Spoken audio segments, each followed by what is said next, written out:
right. Hey, welcome back to the channel. Happy New Year, everybody. Happy New Year, guys. Happy Um, New Year. we didn't get a chance to release our best of the year because I thought it'd be appropriate to wait until after the end of the season. So let's go ahead and do a quick recap of what we saw this past week. I know everybody was surprised that um, in the first round, no major real upsets. But in the second round, we probably saw a couple upsets. There were things that we didn't see coming, like um, Georgia and Ohio State losing. So let's go ahead and let's talk about those games. Yeah. Well, one thing that we talked about a lot last year, or was a major conversation last year, was kind of how teams reacted after the long buys, after having so much time off between games after the conference championships, and I think we saw a little bit about that. Who knows how much that had to do with Ohio State going down. It didn't affect every team. Like last year, every team that had a bye lost. This year we saw Indiana win, so they were fine with it. But who knows how much it affected Ohio State and some of the other teams. Dan, you make a good point when you look at that. In the 2 years that we've been doing this, there have been the teams that have been a bye. Indiana's the only team out of the 8 games to have won after that long bye. So maybe that's a good point. But you know what? If you go back and you look at when the bowl games were be all end all, and the teams that finished up at the end of November and then played for New Year's Day or New Year's Eve or in that week of Christmas, always would lose. So that layoff is an unintended problem of the playoffs. Not a total excuse. In my opinion, Ohio State had a flawed game plan. Didn't get the line play that they had gotten all year long. So if you want, we can dive into that. But for right now, Anwar, what's your take? Just on any of the games, or just specifically the Ohio State game? No, any of the games, Anwar. We're still talking about the last week. Yeah, really all around just embarrassing losses for some teams. Every team that lost kind of lost in an embarrassing way. Georgia lost in last second, fourth quarter collapse. Ohio State lost as a big favorite and got bullied. Alabama just got outright embarrassed, and Texas Tech not putting up any points against Oregon, while their defense was looking really good the entire game. Just kind of embarrassing losses for these teams, and yeah, we're looking forward to this next round for sure. Yeah, and maybe we should go into Ohio State just a little bit more since that's you guys' area of expertise. But there are a Way few to of them. Like rub I it texted in, you guys. Dan. No. Just in case you guys wanted to, get some stuff off your chest. But Ole Miss and Georgia. I texted you guys before the game. I think Georgia's going to blow them out, and that did not I happen. responded. I thought so too. Yeah, yeah, you responded like halfway through the game. Um, but yeah, it was nice to see Alabama just get smacked. I think that's something else I texted you guys during the game. That's always a good thing to see. Yeah. And nobody really talked about Texas Tech going down that as hard as they would. No, like some people may have thought they were going to lose, but I don't think anybody saw that coming. Them just getting blanked 23-0 by Oregon. No, yeah, in How that much of game, that? their defense played great. It was just they had nothing on offense. I think we kind of found out that the whole season that Texas Tech's offense had been overrated and their defense had carried them the whole time. I know, like you're gonna see that score 23-0 and think like, dang, their defense must suck. But no, their defense is really working the entire game. But when your offense is on the field for 10 seconds at a time, your defense is gonna give up some points. Yeah, yeah. Eventually, wear them down. But I'm sure there are going to be some conversations about Big 12 versus Big 10. How strong were they all along? Because they were pretty much consensus. Like, all right, they're going to be in the playoff the entire year, just for this to be their showing. But how much do they have to do with the bye? How much will they change the rules going forward next year so that doesn't happen again? But yeah, we can keep moving if you guys want. Well, I did want to go back since you did bring up talking about the Ohio State game. I felt that you know, couple poor decisions, lack of the worst decision was this. They did not adjust early enough in the game because the game was still theirs to win. Anwar and I were texting, and I told him at the 10-minute mark, he says, "Oh, there's plenty of time." 10-minute mark of the fourth quarter. I said, "This drive is the ball game. If you get that drive, you're going to win that ball game 21-17." There was no reason to believe that they would let them score another touchdown. Now, they did score another touchdown when clearly where they let them go in. But I blame the coaching staff for not having them ready to go. They had the 3 drives typical of their whole season at the end of the second quarter when they had the ball for 8 minutes and they came up with that field goal just before halftime. Wait a minute, no, they missed the field goal just before halftime. Yeah, And since there's I'm no venting, made field goals. I got a question. You are Ohio State. Your budget is purportedly $35 million a year, one of the highest budgets there is in all of college football. And you can't get an effing kicker that can make a kick. Hold up, Okay. we had a top kicker from Ball State on the bench, and they never brought him in the entire season, pretty much. And then now he's transferring. So I mean, he must have just sucked. He must have just sucked. Okay. Yeah, he couldn't get off the bench the entire season. No kicking change either. Yeah. And as Yeah, I gotta for say, the amount and for Go ahead. the duress that Sang was under, you guys realize he still passed for 287 yards, right? Yeah. And he still threw a touchdown. The one interception, he threw 2. One was at the end of the game, which I don't hold that one against you. The one that killed him with the backbreaker was the one where Miami went up 14-0. So the Well, yeah, defense on that again play, played Jeremiah lights out. Smith had missed a block, and also that was really credit to the Miami defender for like reading that defense and being able to jump on it. But Jeremiah Smith missed that block, and it was a great play by the defender. And we couldn't have swung back from that momentum. The way that Miami's defense is playing, dude, Ruben Bain and Mesidor are fantastic. Like So I don't want to Anwar, take any credit what away did you from think them. when the score was 17-14 and Ohio State had the ball with 9 minutes to go and was moving until they got the penalty that took them out of range? You still thought they were going to lose? I never thought they were going to lose. No, I thought they were gonna win. I thought they were gonna win at that point. But then you see what happens in their poor clock management in the last couple of minutes when we had 3 timeouts and Ryan Day didn't want to use them. I think it was a lot of we haven't really talked about that poor clock management on that last drive either, not using those timeouts early. You know what? Let's move on because this isn't an Ohio State show. Do you realize that we got 4 teams in the semifinals? We've got a game that Ole Miss, which we haven't spent a lot of time talking about them. We should. Let's go back and talk about that. But Ole Miss, Miami, Oregon, Indiana.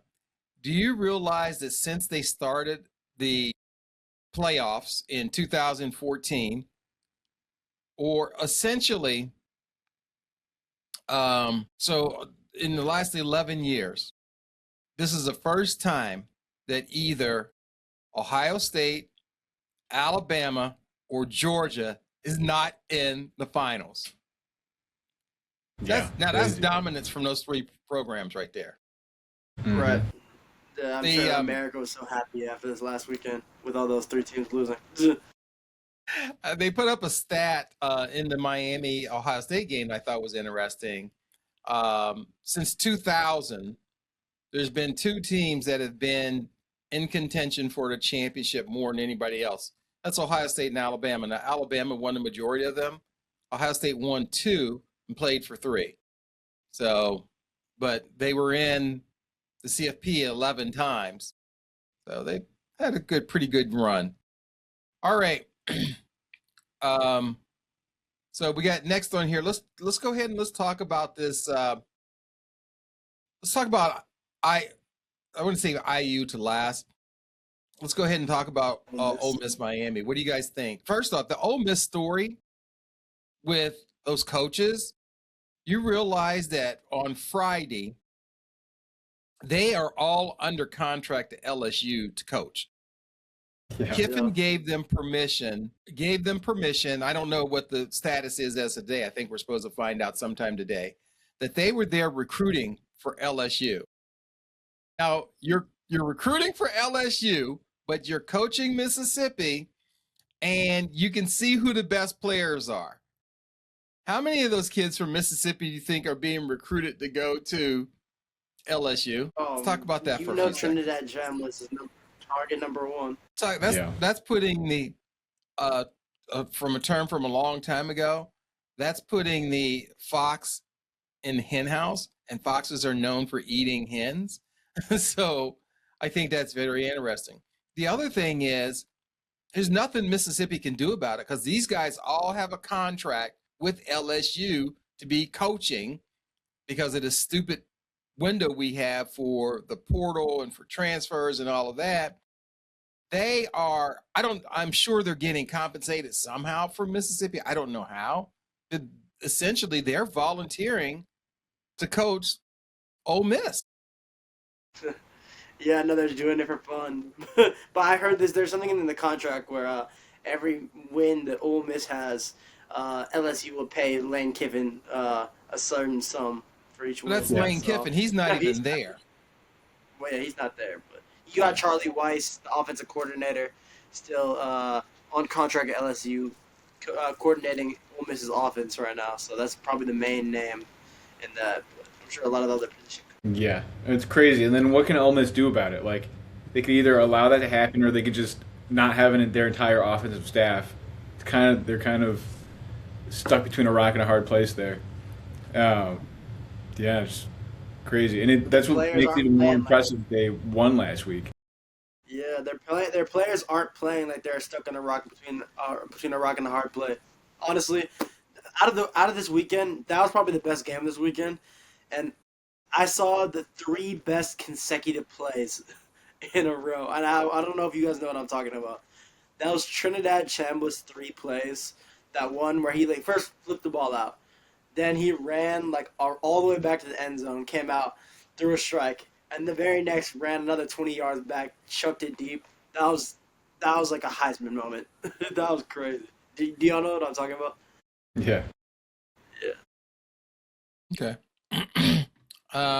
So who's going to win that game? Who do you guys got? We just talked about Ole Miss a lot, but I think it's going to be Miami. And we saw in that game against Ohio State last week how good they can be. I think this season, Miami's season has been a tale of two teams. There's the Miami team that beat Notre Dame week 1 or that beat Ohio State last week, and then there's the Miami team that lost to Louisville or SMU. Sometimes they just turn it on, and I think that when the lights are brightest, that's when they're able to turn it on. They've played their best against the best teams in the country this year, and when we've seen them lose, it's been these kind of games against lower ranked teams where they could just kind of fall asleep and throw a bunch of picks. Yeah, every game has its own story. There's always the game within the game. When you look at the stats from that game, Ohio State still outperformed Miami statistically on the offensive side. All right, so let's go ahead. Indiana, man, what else can we say about them? They were absolutely awesome against Alabama. Power of And I'm sure. Has anybody looked at what the Alabama people are saying right now? Oh, they're fired. I'm sure they're not very happy with Kalen DeBoer. Yeah, they're done. Wish he was going to Michigan. How do we lose to Indiana? I never heard of them before. I thought there was a basketball school. Ugh. Yeah. Wow. I was just trying to see if I could pull up. I didn't look up Kangaroo Buck. They call him OKB because he's a big Alabama. Black, yeah. Oh yeah, Kangaroo Black. Yeah. He's a big Alabama YouTuber. So, all right. Who wins? Who did we say who wins? Dan gave his thing for Miami. Ole Miss. Or who do you think's going to win Miami Ole Miss? Man, honestly, I'm gonna go against Dan, and I'm gonna say, give me Ole Miss in that game. What I saw in that Ole Miss Georgia game was an explosive offense. I gotta say, Ohio State had great players, but Ohio State never really had an explosive offense, an offense that could really like put. I don't think Ohio State ever put up like 40 against the top team. They obviously put up 40 against like the bottom tier of the Big Ten, but Ole Miss really had just like one of those explosive offenses, weapons all over the field, and obviously I think Miami could control the line, but in this game, I just think Ole Miss has the quarterback advantage over Carson Beck, and also don't forget about Ole Miss's run game with Kewan Lacey. Um, I'm going to take my Ole Miss in that game, playing for their new coach. So Okay. All right, let's move on. Indiana, Oregon. That's the one that we all like. Listen, I asked Dan. I said, listen, I'm happy that the Big Ten is going to be represented. Dan, when I sent that out to you guys, what did you say? Do you recall what you told me? What you replied? I'd rather Uh, have Indiana. Well, I don't remember. I know I said Indiana, but I don't remember what I said to you. You don't Well, I remember think what you Dan, said you to me? said something like Oregon's not the real Big Ten. I think it Oh, was something like that. I think that's what it was. Yeah. And yes, they are. I mean, for the last 2 years, they've been Big Ten.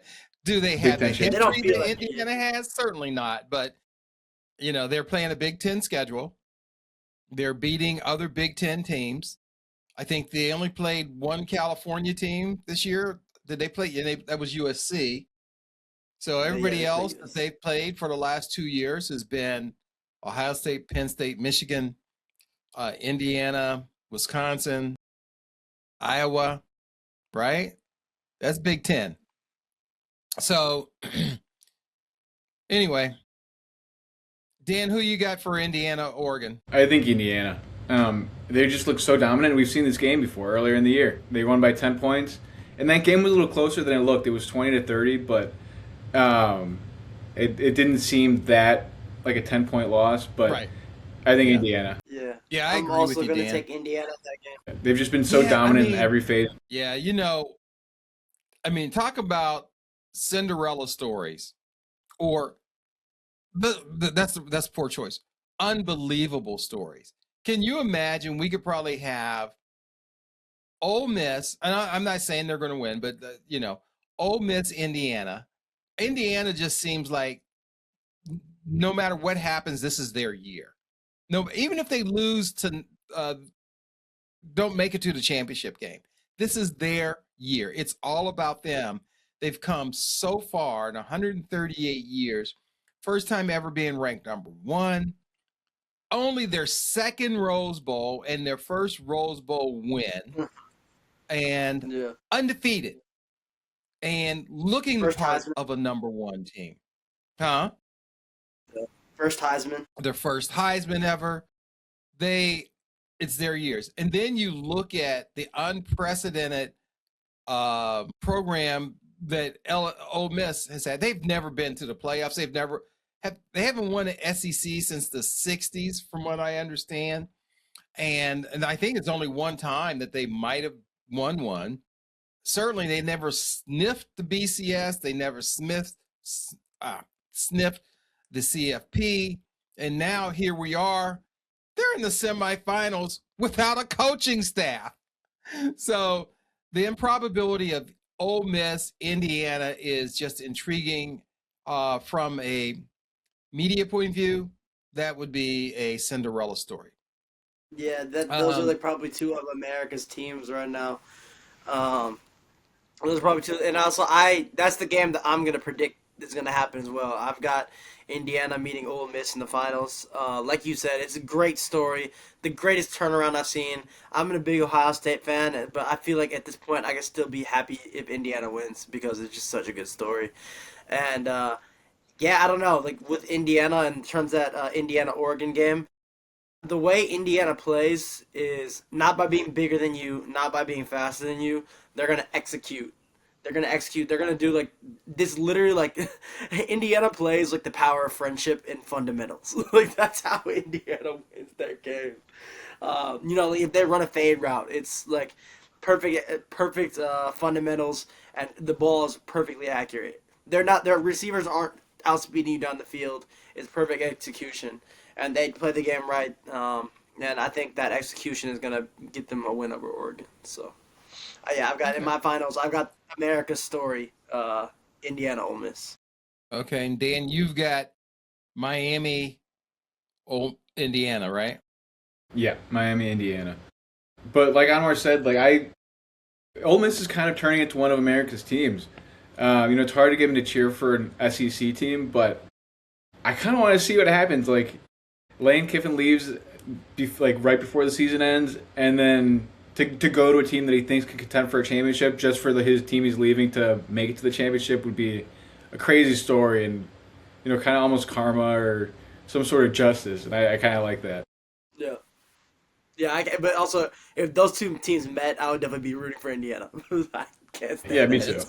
First off, first off on this program, it's always Big Ten, and I guess if it's not Big Ten and we don't make it in there, it's Notre Dame. So Midwest I mean, at least. I guess we're supposed to be unbiased, but I guess you can't. Even GPT and Gemini, they have their biases built in there by whoever the writers of the programs are. All right. Well, we selected who we think is going to be there. We'd like to hear back from those people viewing who you think is going to be there. Tell us what we got right, what we got wrong.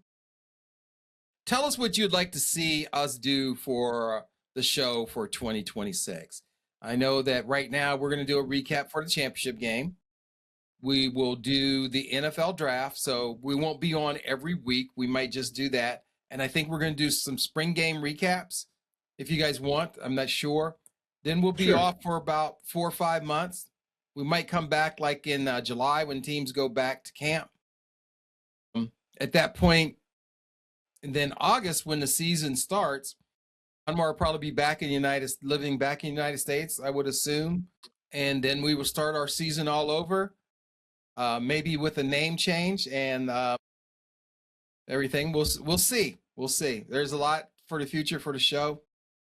Anyway, if you like the content, subscribe. If you don't subscribe, at least give us a thumbs up. We really would appreciate your comments. Guys, anything else? Is that a wrap?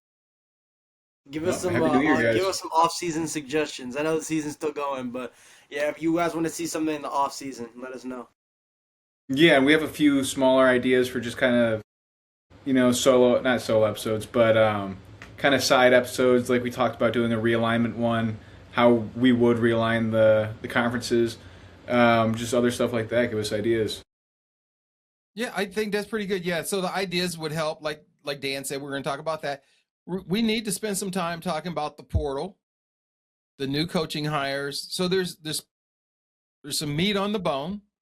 But we want to give you, the viewer, what you want. So let us know, and we'll chat about it.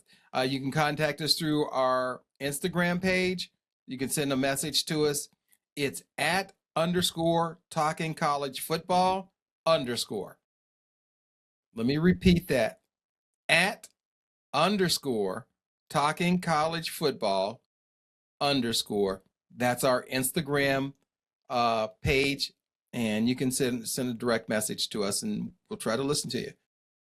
All right, guys. Thanks. It's been a lot of fun today. Yep. Guys. All right, we'll see what happens in the Peach Bowl and the Fiesta Bowl. Peach Bowl, Fiesta Bowl, yes. And one final thing, since we all are alleged Bears fans, go Bears. I'll be there today.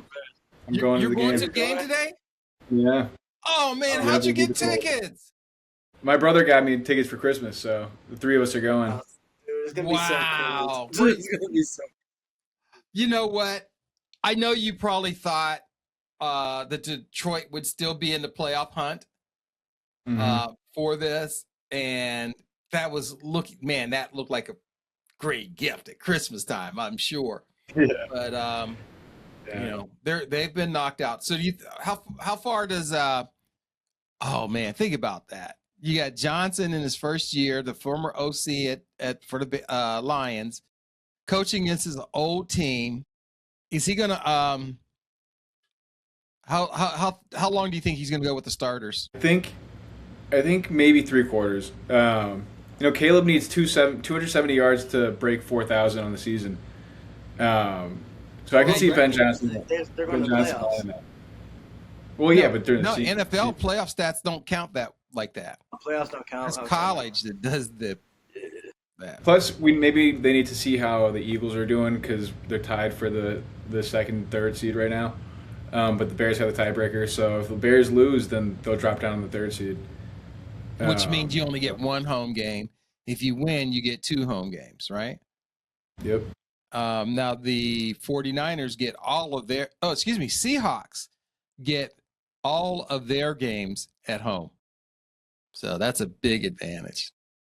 Yeah. All right. Well, this isn't a pro pro station.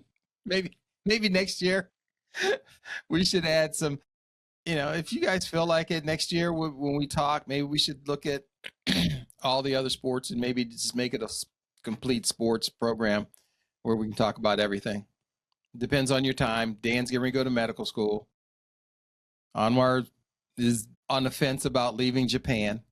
I'm retired, so I'm open. I watch it all. All right, guys. Thanks. Talk to you later. All right. All right. Bye.